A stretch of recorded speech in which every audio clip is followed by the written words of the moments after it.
کہ وہاں فرمایا گیا تھا کہ تین جو سب سے بڑے بڑے گناہ ہیں، والذین لا يدعون مع اللہ الہا آخر، وہ لوگ کہ جو اللہ کے ساتھ کسی اور الہ کو پکارتے نہیں ہیں، کسی اور سے دعا نہیں کرتے، ولا يقتلون النفس التي حرم اللہ الا بالحق، نہیں انسانی جان کو قتل کرتے ہیں جسے کہ اللہ نے محترم قرار دیا ہے مگر حق کے ساتھ، یعنی کوئی قانون کی دفعہ ان کے اوپر لاگو ہو جائے تو بات دوسری ہے۔ قتل عمد کے قصاص میں قتل ہوگا، یا یہ کہ زنا اگر شادی شدہ مرد یا عورت کرتے ہیں تو ان کی سزا جو ہے وہ رجم ہے، جو قتل کی ایک بہت ہی شدید شکل ہے، یا مرتد کی سزا قتل ہے، اور یا پھر یہ ہے کہ کافر کو قتل کیا جا سکتا ہے جو حربی ہو، جس کے ساتھ جو جنگ ہے وہ ڈکلیئرڈ ہو۔ ان چار صورتوں کے علاوہ کسی انسان کو کسی حالت میں کسی جذبے کے تحت قتل کرنا جائز نہیں ہے، حرام ہے، حرام مطلق ہے۔ یہ ہمارے ہاں جو وہ عزت کے نام پر آنر کلنگز جو ہو رہی ہوتی ہیں، یہ سب کے سب جو ہے جرم ہے اسلام کی نگاہ میں۔ کسی کو یہ حق حاصل نہیں ہے کہ اس طرح سے اپنے ہاتھ میں قانون کو لے لے۔ لیکن اس کے بعد فرمایا تھا کہ جو لوگ یہ کام کرتے ہیں تو پھر یہ ہے کہ یلقا اساما، وہ اس کی پاداش بھگت کر رہیں گے۔ یضاعف لہ العذاب یوم القیامہ، ان کے لیے قیامت کے دن عذاب دگنا کر دیا جائے گا، بڑھا دیا جائے گا۔ وَيَخْلُدْ فِيهِ مُهَانًا، اور وہ رہیں گے اس میں ہمیشہ ہمیش نہایت ذلت کے ساتھ، رسوا ہو کر۔ إِلَّا مَن تَابَ وَآمَنَ وَعَمِلَ عَمَلًا صَالِحًا، اس میں استثناء ہے کہ جو توبہ کرے اور تجدید ایمان کرے یا ایمان لائے۔ اگر پہلے کافر تھا تو ایمان لائے گا، اور اگر پہلے مسلمان تھا لیکن یہ کہ یہ گناہ سرزد اس سے ہوا تو گویا کہ ایک طرح کے کفر میں وہ داخل ہو گیا تھا، ایمان حقیقی سے محروم ہو گیا تھا، تو گویا کہ تجدید ایمان کرے۔ الا من تاب وآمن وعمل عملا صالحا، اور پھر اس کا عمل تبدیل ہو جائے، عمل درست ہو جائے، غلط کام کو فی الواقع چھوڑ دے۔ فاولئک یبدل اللہ سیئاتہم حسنات، تو یہ وہ لوگ ہیں کہ اللہ تعالیٰ ان کی برائیوں کو بھلائیوں سے بدل دے گا۔ یہ بات جو ہے بہت بلند ہے، اس میں اللہ تعالیٰ کی طرف سے وعدہ جو ہو رہا ہے کہ فاولئک یبدل اللہ سیئاتہم حسنات وکان اللہ غفورا رحیما ومن تاب وعمل صالحا، پھر دوبارہ تکرار کے ساتھ یہ بات آ چکی ہے، جو توبہ کرے اور پھر عمل اچھا کرے، فإنہ یتوب الی اللہ متابا، تو وہ ہے جو حقیقت میں توبہ کرتا ہے اللہ کی جناب میں جیسے کہ توبہ کرنی چاہیے، عمل میں کوئی تبدیلی نہ ہو، اور توبہ کی تسبیح ہوتی رہے،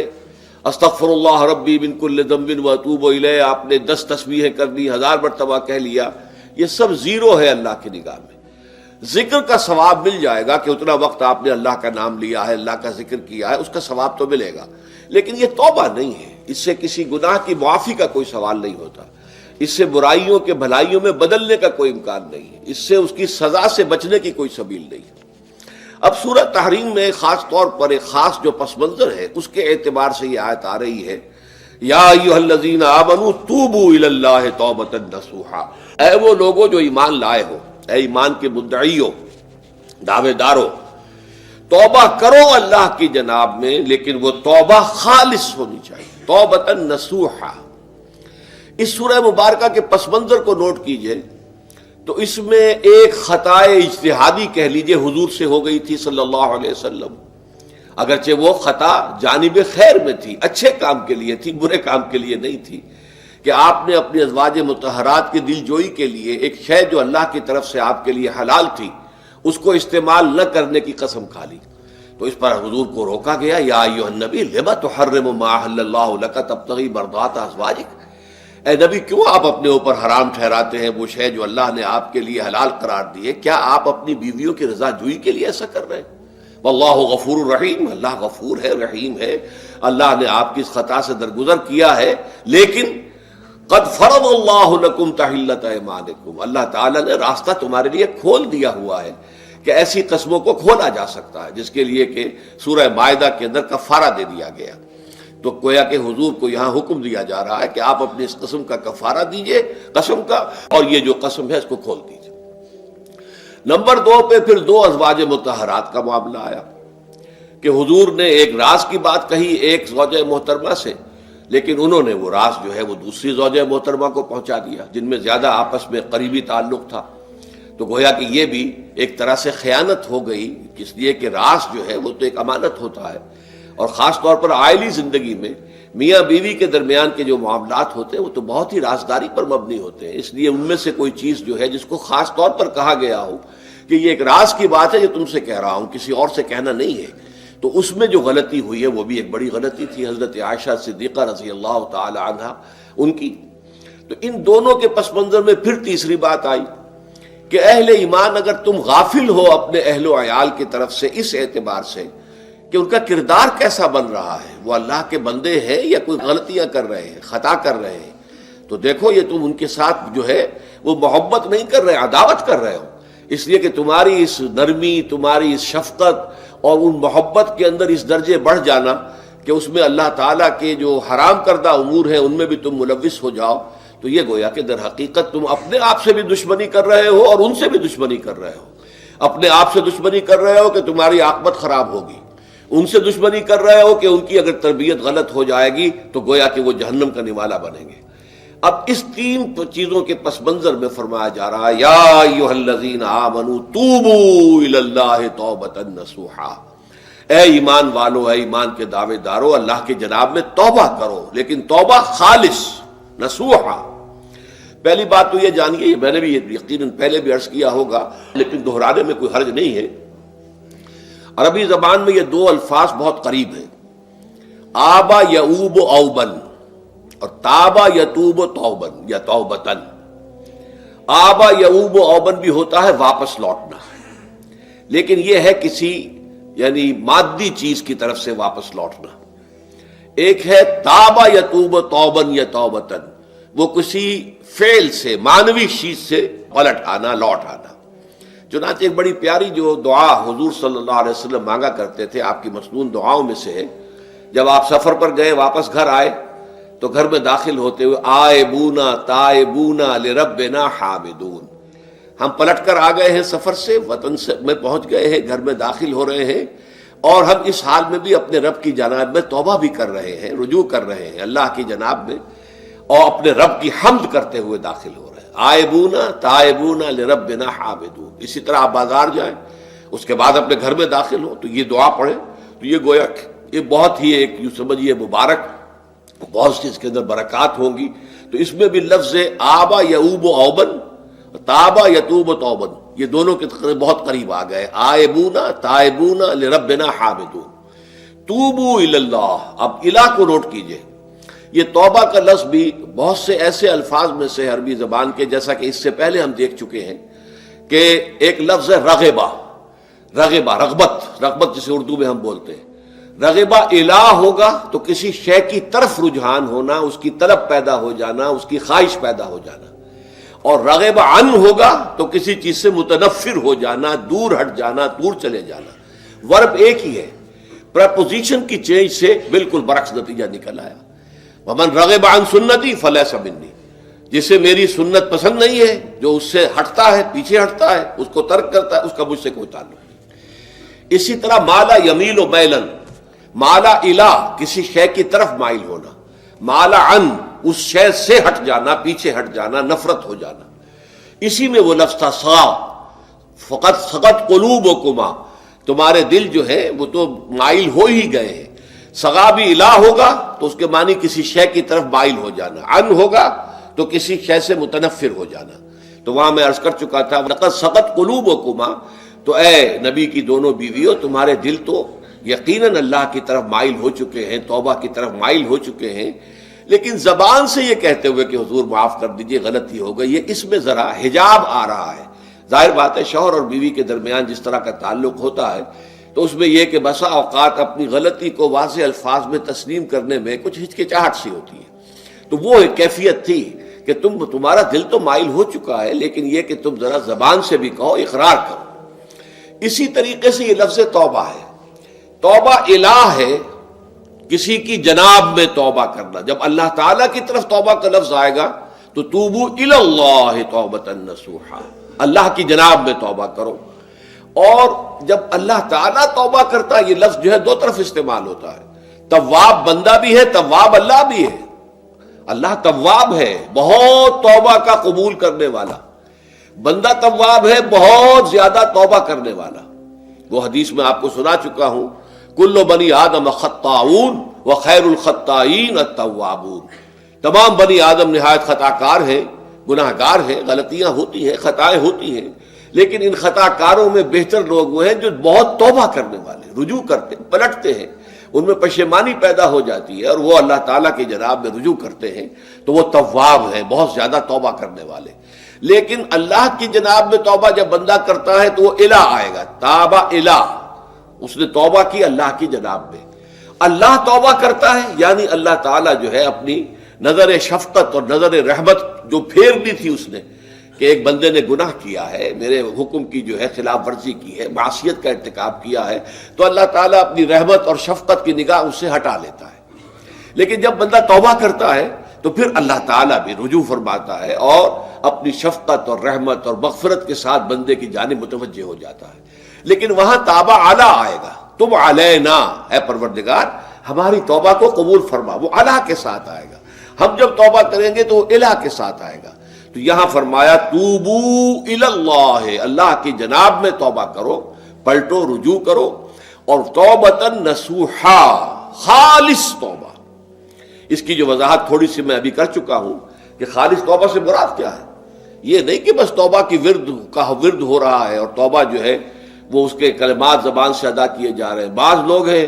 وہ جو آیت کریمہ ہے اس کا 1.25 لاکھ کا ہو رہا ہے، ورد ہو رہا ہے، کتنا ہو رہا ہے، اس کی تسبیح پڑھ رہے، اس سے کچھ نہیں ہوتا جب تک کہ دل کے اندر گناہ سے نفرت پیدا نہ ہو جائے، حقیقی پشیمانی نہ ہو کہ یہ مجھ سے بہت غلط حرکت سرزد ہوتی رہی ہے، پختہ ارادہ نہ ہو کہ آئندہ یہ کام نہیں کروں گا یا کروں گی، اور یہ کہ بالفعل بھی اس کام کو چھوڑ دیں۔ یہ 3 شرطیں کم سے کم ہیں ان چیزوں میں کہ جو حقوق اللہ میں سے ہیں، اللہ تعالیٰ کے حقوق، ان میں کوتاہی ہوئی ہے، ان میں غلطی ہوئی ہے، اس میں انسان نے کسی معصیت کا ارتکاب کیا ہے، تو 3 شرطیں۔ حقیقی پشیمانی نمبر 1، جس کے لیے میں نے اقبال کا شعر آپ کو سنایا تھا جو بالکل نوجوانی کے دور میں انہوں نے کہا تھا، اور کسی، اب میں نام بھول رہا ہوں، کوئی بہت بڑے شاعر تھے، استاذ تھے، اساتذہ، استاذ الشعراء، انہوں نے کہا تھا کہ میاں صاحبزادے اس عمر میں، اور یہ شعر اس قدر اونچا شعر ہے کہ موتی سمجھ کے شان کریمی نے چن لیے قطرے جو تھے میرے عرق انفعال کے۔ انفعال کہتے ہیں شرمندگی کو، کہ میں جب شرمندہ ہوا کہ میں اللہ کی جناب میں یہ کیا حرکت کر بیٹھا، تو اس سے میری پیشانی پر جو پسینے کے قطرے رونما ہوئے، اللہ تعالیٰ نے ان کو موتی سمجھ کے چن لیا۔ اللہ تعالیٰ کو بندے کی توبہ سے اتنی خوشی ہوتی ہے۔ وہ حدیث بھی میں آپ کو سنا چکا ہوں کہ تم اندازہ کرو، ایک شخص ہے کہ جو ایک ریگستان میں لقودق صحرا میں سفر کر رہا تھا، اس کا ایک اونٹ تھا جس پر وہ سفر کر رہا تھا، اسی پر اس کا جو بھی راستے کا کچھ کھانا وانا تھا، خوراک تھی، وہ بھی، اس کی پوٹلیاں بھی تھیں اور پانی کی چھاگل بھی بندھی ہوئی تھی۔ تھوڑی دیر کے لیے وہ ایک درخت کے سائے میں بیٹھ گیا استراحت کے لیے، وہ اسی میں آنکھ لگ گئی اس کی۔ اب جب آنکھ کھلی تو دیکھا کہ اونٹ غائب ہے۔ اب اونٹ گویا کہ اس کی زندگی کا واحد سہارا، کہاں جائے گا اب بغیر اونٹ کے؟ اس دوڑا دائیں بائیں، شمال جنوب مغرب مشرق، سب میں کہیں جہاں تک وہ کر سکتا تھا اسے کہیں اونٹ نظر نہیں آیا۔ تو پھر وہ اسی درخت کی سائے میں آ کر بیٹھ جاتا ہے موت کے انتظار میں کہ اب تو موت ہی آئے گی، نہ کھانے کو کچھ، نہ پینے کو پانی، نہ سواری کہ میں کہیں یہاں سے نکل سکوں۔ اچانک دیکھتا ہے کہ وہ اونٹ تو کھڑا ہوا ہے اور وہ سامان بھی موجود ہے۔ تو اس میں فرط مسرت کی وجہ سے خوشی اتنی شدید ہوتی ہے اسے کہ وہ کہنا تو یہ چاہتا ہے اے اللہ میں تیرا بندہ ہوں، تو میرا رب ہے، لیکن وہ کہہ یہ بیٹھتا ہے اے اللہ میں تیرا رب ہوں، تو میرا بندہ ہے۔ یعنی اتنا وہ اپنے اس میں حواس کھو بیٹھتا ہے خوشی کی وجہ سے۔ اتنی ہی خوشی ہوتی ہے اللہ تعالیٰ کو اپنے کسی گناہ گار بندے کی توبہ سے۔ اب آپ اندازہ کیجئے، یہ ہے جو تشبیہ حضور صلی اللہ علیہ وسلم نے توبہ کی عظمت کے لیے بیان کی۔ تو اس کے حوالے سے، اور میں آپ کو فلسفے کے طور پر بھی بتا چکا ہوں کہ بہت بڑی غلطی جو ہے، جیسے ان دونوں صورتوں کا جو مرکزی مضمون میں نے بتایا تھا کہ خاندانی زندگی میں 2 انتہائی کیفیات پیدا ہوتی ہیں، یا میاں بیوی کی موافقت نہیں ہو رہی تو آخری حد ہے طلاق، یا یہ ہے کہ اتنی محبت ہو گئی ہے کہ محبت کی وجہ سے شریعت کی حدود کے اندر رد و بدل ہو رہا ہے۔ تو پہلے کے موضوع کے اوپر سورہ طلاق ہے اور دوسرے موضوع کے اوپر سورہ تحریم ہے۔ تو طلاق کے معاملے میں بھی عیسائیوں سے جو بہت زیادہ غلطی بہت بڑی سرزد ہوئی وہ یہ ہے کہ حضرت عیسیٰ نے یہ فرمایا تھا کہ جو شخص اپنی بیوی کو طلاق دیتا ہے گویا کہ ناحق، وہ گویا کہ اس سے زنا کرواتا ہے، یعنی یہ کہ طلاق ہو گیا اس کو، اب وہ بیچاری جو ہے وہ بے شوہر کے ہے، عام طور پر مطلقہ سے کوئی شادی نہیں کرتا، تو اب اس کے فتنے میں مبتلا ہونے کا امکان موجود ہے، وہ زناکاری پر آمادہ ہو سکتی ہے، تو اس جس شخص نے اسے غلط طلاق دی تھی در حقیقت وہ ذمہ دار ہوگا اس زناکاری کا جو وہ کر رہی ہے۔ یہ اصل میں ایک اخلاقی تعلیم تھی جس کو کہ انہوں نے قانونی سمجھ لیا اور طلاق کا دروازہ بند کر دیا، حالانکہ شریعت موسوی میں طلاق کا راستہ کھلا تھا جیسے شریعت محمدی میں، کہ اگر کوئی صورت ایسی ہے کہ مزاج نہیں مل رہا ہے تو ٹھیک ہے، علیحدہ ہو جاؤ، سیپریشن کا راستہ کھلا ہوا ہے۔ اگرچہ اللہ کو حلال چیزوں میں سب سے زیادہ ناپسند طلاق ہے، اللہ چاہتا یہی ہے کہ یہ بندھن بندھ جائے تو بندھا رہے ساری عمر، لیکن یہ کہ یہ بھی نہیں ہے کہ گھر کے اندر چخ چخ ہوتی رہے، چپکلش چلتی رہے، گھر کے اندر چین نہ رہے، راحت نہ رہے، باہمی اعتماد نہ ہو اور پھر بھی وہ بندھن بندھا رکھا جائے، اس کا کوئی فائدہ نہیں۔ تو قانون وہ تھا لیکن اخلاقی تعلیم یہ تھی، جیسے حضور نے فرمایا ابغض الحلال عند اللہ الطلاق، لیکن ساتھ ہی میں نے وہ حدیث بھی آپ کو سنا دی کہ جو شخص اپنی بیوی کی جو بھی اس کی روش ہے اس سے سخت نالاں ہے، شکایتیں کرتا پھرتا ہے دوسروں سے، طلاق نہیں دیتا، تو اللہ تعالیٰ اس کی دعا سنتا ہی نہیں کہ جب میں نے تمہارے لیے راستہ کھلا ہوا تھا وہ تم اختیار نہیں کر رہے۔ تو یہی معاملہ در حقیقت عیسائیوں نے اس حد تک بڑھایا کہ حضرت آدم اور حوا سے جو خطا ہو گئی تھی وہ خطا جو ہے وہ تو ہر انسان دنیا میں جو آتا ہے تو خطا کار ہے، وہ اپنے آباء و اجداد، اپنے اماں حوا اور اپنے ابا آدم کی خطا لے کر اپنے ساتھ پیدا ہو رہا ہے، تو گناہ گار ہے۔ Man is sinful from the very birth. اب اس کا کیا علاج ہو پھر؟ وہ تو اس کا علاج ڈھونڈا کہ اللہ نے اپنا اکلوتا بیٹا زمین پر بھیج کر اور اسے ان لوگوں کی طرف سے کفارہ بنا لیا کہ جو ہمارے اس بیٹے پر ایمان لے آئے۔ یہ سارا عقیدہ بنائے فاسد علی الفاسد کیوں ہوا؟ کہ توبہ کے بارے میں تصور ان کا غلط ہو گیا۔ اللہ قرآن مجید نے واضح کیا کہ غلطی تو ہوئی تھی حضرت آدم و حوا سے، شیطان کے بہکانے میں آ گئے تھے، لیکن یہ کہ پھر انہوں نے توبہ کی، اللہ نے تاب علیہ، اللہ نے اس کی توبہ قبول فرما لی۔ فتلقى آدم من ربہ کلمات فتاب علیہ، تو آدم نے اپنے رب سے کچھ کلمات سیکھ لیے، پشیمانی تو ہو گئی تھی، شرمندگی ہو گئی تھی، لیکن الفاظ نہیں مل رہے تھے، کن الفاظ میں اللہ کی جناب میں توبہ کروں۔ اللہ کی کمال شفقت کے اللہ نے وہ الفاظ بھی انہیں تلقین کر دیے جو سورہ اعراف کے اندر بیان ہوئے ہیں، ربنا ظلمنا انفسنا وان لم تغفر لنا وترحمنا لنکونن من الخاسرین، اللہ نے توبہ قبول فرما لی، فتاب علیہ۔ اب جو بچہ پیدا ہو رہا ہے نسل آدم کا، وہ کوئی اپنے جد امجد جو ہے حضرت آدم اور حضرت حوا کے گناہ کی پوٹ لے کر نہیں آتا ہے، وہ تو کل مولود یولد علی الفطرہ، فطرت الاسلام پہ پیدا ہوتا ہے۔ تو توبہ کی در حقیقت جو عظمت اور حقیقت ہے ہمارے دین میں، اس کو نہ سمجھنے سے بھی بہت بڑی غلطیاں لوگوں سے ہو جاتی ہے، اور تاریخ انسانی میں اتنی بڑی بڑی غلطیاں ہوئی ہیں۔ طلاق کے معاملے میں بھی عیسائیوں نے پھر یہ کیا کہ سوائے اس کے کوئی شکل نہیں ہے کہ بیوی زنا کار ہو تو پھر تو طلاق ہو جائے گی، سیپریشن ہو جائے گی، لہذا جو طلاق دینا چاہتے تھے وہ ایسے مواقع پیدا کرتے تھے کہ بیوی زنا کرے، یا یہ کہ جھوٹی گواہیاں فراہم کرتے تھے زنا کاری کی اور پھر اس سے چھٹکارا حاصل کرتے تھے۔ اس کے بغیر چھٹکارا حاصل کرنے کی کوئی شکل نہیں تھی۔ اس پر بڑے بڑے افسانے جو ہیں وہ مغربی لٹریچر کے اندر آپ کو ملیں گے کہ عورت سے نجات پانے کے لیے انہیں پھر یہ کرنا پڑتا تھا کہ جھوٹے طور پر جھوٹا الزام تہمت لگا کر اس کے اوپر زنا کا الزام ثابت کرے، یا یہ ہے کہ اسے واقعتاً خود ایسے حالات میں ڈال دے کہ وہ زانیہ بن جائے اور پھر اس سے نجات حاصل۔ یہ گویا کہ پھر وہی بنائے فاسد علی الفاسد، ایک غلط بات کے اوپر دوسری غلط بات کا۔ تو توبوا الی اللہ توبۃ نصوحا، توبہ کرو اللہ کی جناب میں جو کہ خالص توبہ ہو۔ خالص توبہ میں 3 شرائط میں نے بیان کر دی کہ اگر اللہ کے حقوق میں معاملے میں کبھی بیشی ہوئی ہے تو پھر یہ ہے کہ پشیمانی حقیقی، عزم مصمم دوبارہ نہیں کروں گا نہ کروں گی، اور نمبر 3 یہ کہ ایک مرتبہ اس گناہ کو لازماً چھوڑ دینا۔ اس کے بعد جو ہے اگر یہ حقوق العباد میں سے ہے تو ایک چوتھی اضافی شرط ہے، یا تو اس کی تلافی کرو، اس کا پیسہ مارا تھا تو پیسہ دو، بہن کا حق جو ہے وراثت میں کھایا تھا تو اس کو ادا کرو، یا اس سے معافی حاصل کرو، یا پھر ایک شکل ہو سکتی ہے کہ اگر وہ فوت بھی ہو گیا ہے، اب کوئی شکل نہیں ہے، اس کی طرف سے صدقہ و خیرات کرتے رہو، اللہ یہ میں کر رہا ہوں اس کے حساب میں اس کو جمع کر دے، اور میری جو کوتاہی تھی اس کو معاف فرما دے، اس کو جو ہے وہ ڈیبٹ کریڈٹ ہو جائے گا، ورنہ پھر آخرت میں یہ ہوگا کہ آپ کی نیکیاں اس کے حوالے کی جائیں گی۔ یا آپ کے پاس نیکیوں کا ذخیرہ بھی کافی نہ ہوا تو اس کے گناہ آپ کے پلڑے میں ڈال دیے جائیں گے. اور اسی کو حضور نے فرمایا کہ میری امت کا اصل مفلس وہ ہے. آپ نے پوچھا اتدرون من المفلس، آپ لوگ جانتے ہیں کہ مفلس کون ہوتا ہے؟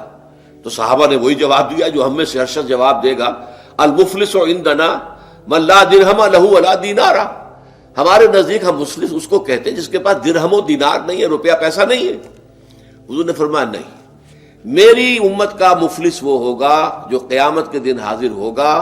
بہت سی نمازوں کی وہ پنڈ لے کر آئے گا، وہ گٹھڑی لے کر آئے گا، گٹھڑا لے کر آئے گا، اور روزوں کا اور اس کا اور حجوں کا اور عمروں کا، لیکن وقد شتم ھذا واکل مال ھذا،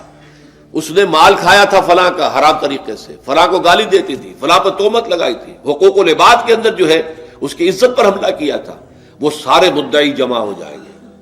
اللہ تعالیٰ کسی سے کہے گا بھائی تم اس کی نمازیں لے جاؤ، کسی سے کہے گا اس کے روزے لے جاؤ، اچھا تم لو حج لے جاؤ، اس کے عمرے لے جاؤ، اور اس کے بعد بھی مدعی باقی ہوں گے. تو اب مدعیوں کے گناہ اس کے پلڑے میں ڈالے جائیں گے، اور پھر وہ دوسروں کے گناہوں کے بوجھ تلے دب کر جہنم میں جھونک دیا جائے گا. تو یہ حقوق العباد کے اندر معاملہ اس سے بھی کہیں زیادہ سخت ہے کہ جو حقوق اللہ کا ہے. اللہ تو بڑا غفور ہے، رحیم ہے، اس کے اندر وہ رعایت بھی کرے گا، لیکن حقوق العباد کا معاملہ اللہ کہہ دے گا یہ میرا معاملہ ہے ہی نہیں، یہ تمہارا آپس کا معاملہ ہے، تمہیں اس میں تو جو بھی ہے لین دین کر کے ہی معاملہ چکانا ہوگا، دے دے کر معاملہ ہوگا، اس کے بغیر نہیں. تو توبوا الی اللہ توبۃ نصوحا عسى ربکم ان یکفر عنکم سیئاتکم. عین ممکن ہے، عسى اصل میں امید دلانے کے لیے ہوتا ہے، شاید کہ ایسا ہو جائے، لیکن جب اللہ کی طرف سے یہ لفظ آتا ہے تو یہ یقینی معنی، یقینی وعدے، اللہ کا وعدہ ہے. اگر تم یہ توبہ نصوح کرو گے تو اللہ کا وعدہ ہے تم سے کہ وہ تم سے تمہاری برائیوں کو دور کر دے گا. یہ تکفیر کے لفظ کو بھی سمجھ لیجئے. کفر کا اصل معنی ہے چھپا دینا، دبا دینا. اسی لیے گناہ کا کفارہ ہوتا ہے. آپ سے گناہ ہو گیا،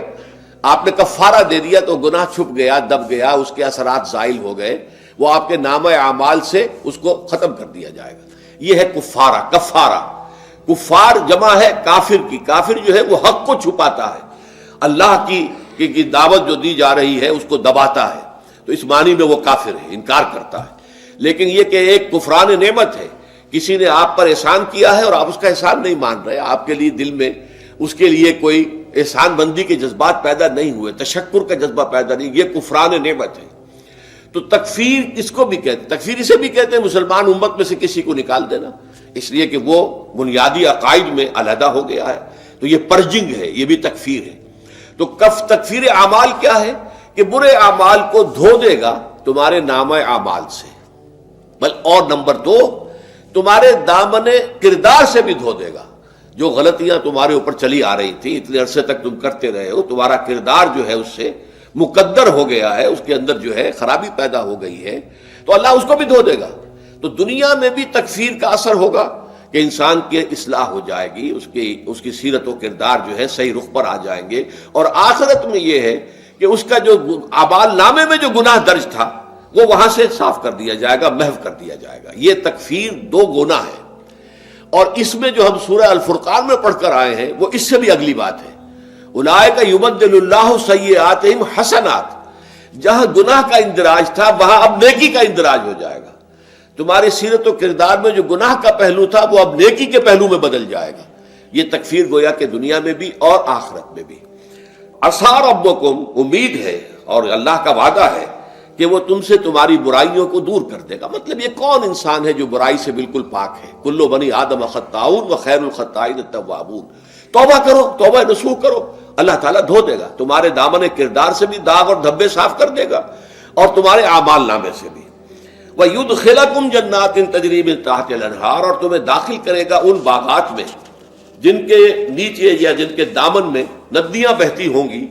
یوم لا یخزی اللہ النبی والذین آمنوا معہ، وہ دن کہ جس دن اللہ رسوا نہیں کرے گا نہ نبی کو اور نہ ان کو جو ان کے ساتھ ایمان لائے. ان کے ساتھ ایمان لانے، ظاہر بات ہے انبیاء کے رسوا ہونے کا تو کوئی سوال ہی نہیں. یہاں اس کا ذکر جو ہے وہ تو صرف بطور تذکرہ کر دیا گیا، ورنہ اصل کیا ہے جو نبی کے ساتھ ایمان لائے. اور نبی کے ساتھ ایمان لانے والوں میں درجہ اول کے لوگ وہ ہیں جو صحابہ کرام ہیں، جو حضور کے زمانے میں تھے، حضور کے ساتھ دیا انہوں نے اپنے جان و مال سے حضور کے مشن کو تقویت پہنچائی. جہاں حضور کا پسینہ گرا وہاں اپنی خون کی ندیاں بہا دی، اپنی جانیں دے دی. تو وہ ہے اولین. لیکن اللہ تعالی ہمیں بھی ان میں شامل کرے، اس لیے کہ جیسے کہ سورہ بقرہ کی جو آخری سے پہلی آیت ہے اس کے اندر بیان فرمایا گیا کہ آمن الرسول بما انزل الیہ من ربہ والمؤمنون،